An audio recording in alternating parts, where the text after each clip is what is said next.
सोलापूर जिया news, परिवर्तनाची लाट। पश्चिम बंगालमध्ये ज्या महिला डॉक्टरवर अन्याय झाला त्या निषेधार्थ सोलापुरात निवेदन सादर। इन्सिडेंट झालेला आहे जे की एका रेसिडेंट डॉक्टरवर बलात्कार झालेला आहे आणि तिची एकदम भ्रूणपणे हत्या केलेली आहे। ती एक महिला होती, ती कोणाची तरी मुलगी होती, ती स्वतः माणूस होती। तर ही माणुसकीला काळीमा फासणारी अशी जी घटना घडलेली आहे, तर त्या घटनेच्या अगेन्स्ट आम्ही सगळे इथे उभे आहोत आणि ह्या घटनेच्या अगेन्स्ट अजून कोणी का ॲक्शन घेतलं नाही? कुठे आहेत सगळे पॉलिटिशियन्स? कुठे आहेत सगळे जे ॲक्टर्स, जे बाकीचे सगळे या गोष्टीला बाहेरच्या देशाला जे इन्सिडेंट्सला सपोर्ट करतात, ते आपल्या देशात स्वतःच्या देशात काय होते त्याच्यावर का लाईट टाकत नाही?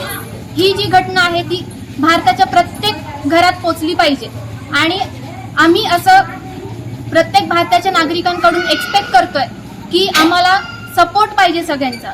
आणि या घटनेचा निष्कर्ष आणि या घटनेला त्या मुलीला, सगळ्या भारताच्या जेवढ्या पण मुली आहेत त्या मुलींना आम्हाला न्याय मिळायलाच पाहिजे।